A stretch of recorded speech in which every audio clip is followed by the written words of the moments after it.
Dr. David Decker. I teach at the University of South Carolina-Sumter and been asked to speak a little bit about the relations in Southern Kordofan. In Southern Kordofan, one of the groups that we know and interactions we have are between Baggara, Missouriya Hummer, Missouriya Falaita, Zaruk, and their neighbors to the south, the Dinka. And in many cases, the historical record that we have written, what historians have written about, is very focused on the violence, conflicts of the past and present.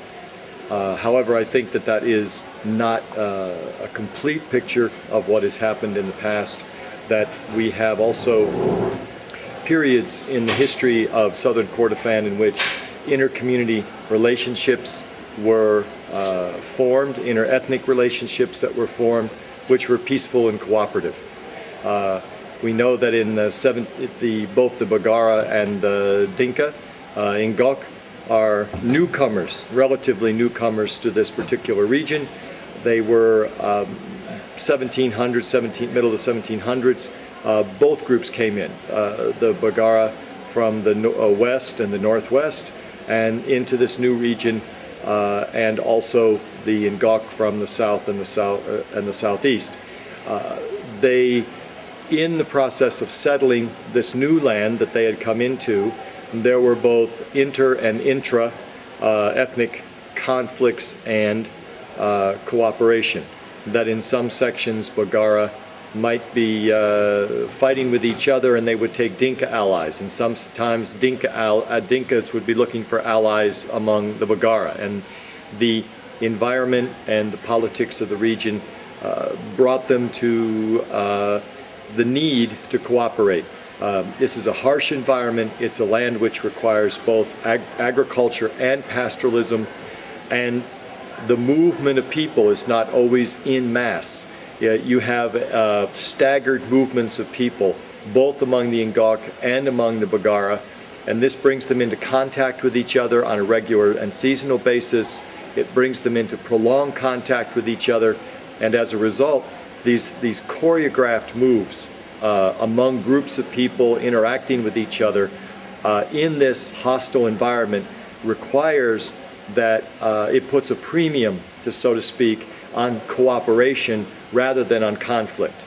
This is not to say that conflict didn't occur on a sometimes on a violent and regular basis, but it also there are significant instances in where these individuals work together. The relationships in which they work together, we find them both in this early period of 1700s.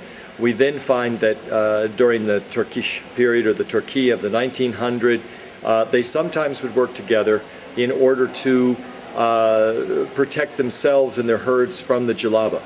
In sort of the perceived wisdom is that the Jalaba only worked with the Baggara against the Dinka, but I think we also know that it also could have been a situation where the Baggara could also be victims, having their cattle stolen from them.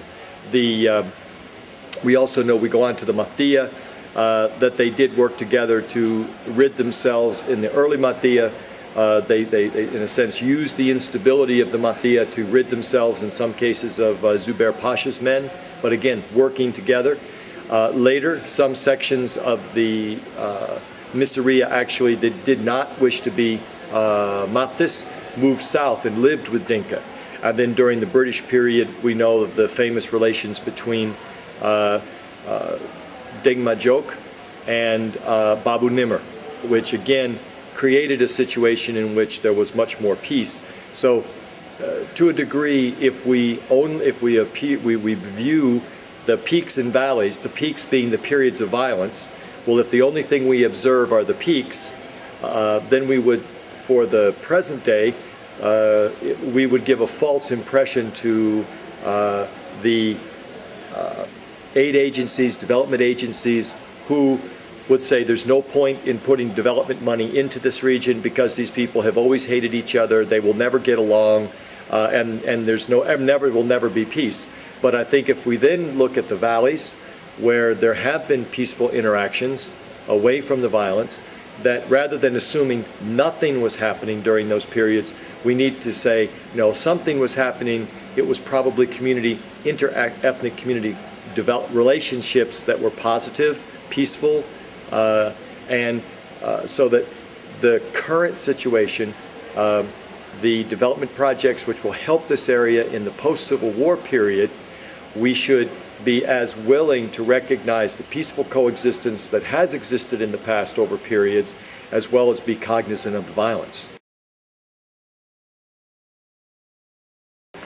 I think the key to peaceful coexistence is twofold. One is the environment, as I said before, is very harsh, very difficult to meet your material needs for your family and yourself. It puts a premium on cooperation. It does not put a premium on prolonged conflict. Prolonged conflicts hurt both sides. And in an environment which you're also at war with the environment, you can't always be expending resources being at war with your neighbors. If you cooperate with your neighbors, you're better able to deal with the environment. I think also when you have what I call a neutral external factors come into a region, then, and by a neutral external factor, I mean, in a sense, though I think some people would think this is odd, the British were neutral in that if they felt the Baggara were too far out of hand, they would side with the Dinka. If they thought the Dinka would be too far out of hand, they would have sided with the Baggara. What they've done is they've come in as a neutral, as a neutral force, and both the Dinka and the Baggara knew that there was no advantage in making friends with the British, because the British were still, they'd be your friend, but they were not going to let you then use that friendship to pound on somebody else, to fight someone else. They were going to stop you. So now you have, in order to make a living, you have to make it in reference with your neighbors. Whereas in the Turkey, when the Jalaba came in, they more often than not were not neutral as an external factor. They would support the Baggara in some ways and say, we will help you meet your material needs, right? Without reference to Dinka. We will provide salt, we can help you get salt, we can help you get grain, we can help you get more cattle without reference to the Dinka, and so you don't have to worry about your community relations with them. The Jalaba would be the generalized term for small-scale merchants, both working as individuals or within groups, who move through the region handling a great deal of the import-export goods that move throughout the commercial operations in Kordofan province. The headquarters for most of the Jalaba would have been in El Obeid or Bara, but they would have a vast network of small-scale and larger-scale wholesale retail merchants who brought goods into regions or out of regions. And when during the Turkey, they would have been moving slaves, ivory, ostrich feathers, gum arabic out of Kordofan, Southern Kordofan, and they would have been bringing in cloth, salt, iron, other types of import goods. In general, they solved the conflicts through the use of diya, which would be the Arabic term diya, or blood money, in which the chiefs examine the cause of the conflict. They try, on both sides, they try to determine where injury has occurred, and then through either theft or actually bodily injury, then they will come to some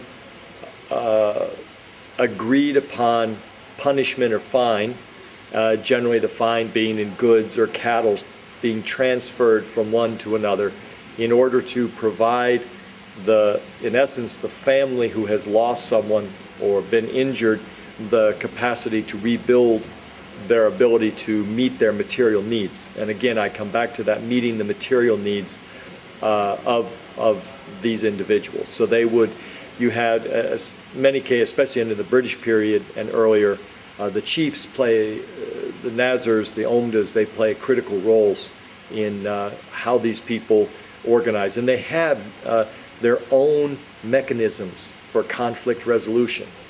And many times those mechanisms are sometimes, to the Western mind, they're not built on absolute law and what we would consider law and justice. They're built on maintaining peace. And in some cases, if you had a substantive law and you followed this law to the letter, then it would simply cause animosity and maybe feelings for revenge from one group toward another. But the idea here is to foster a peaceful coexistence rather than maybe a Western sense of justice, but more peaceful coexistence.